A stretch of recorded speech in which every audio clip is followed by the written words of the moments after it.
how do I calculate my home office deduction?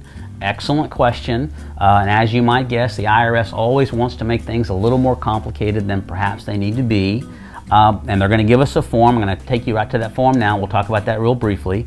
The form you're going to need for calculating your home office deduction is Form 8829. And good news is it actually has a good name. It says expenses for the business use of your home. That's a good name for the form that we need. And again, it's going to be complicated. You can see there's lots of detail on here.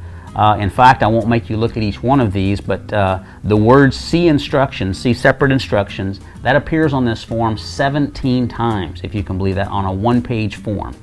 But if you take it step by step, go through the lines, it's relatively easy to calculate. If you do qualify for the home office deduction, and in order to do that, you have to have a space in your home that you use regularly and exclusively for business.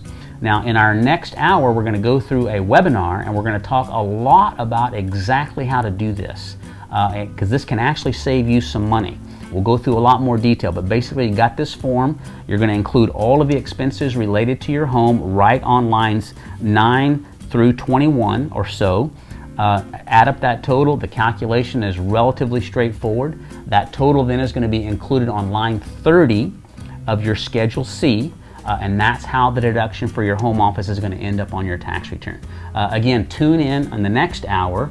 In about 10 minutes, we're going to take a quick break, and then we're going to actually do a webinar type based information on exactly how to save some taxes. We've got some good tips and some good ideas with some background and showing you exactly how to do your tax return and send less money to the IRS. So we'll talk a lot more about that home office deduction in the next webinar, so stay tuned for that.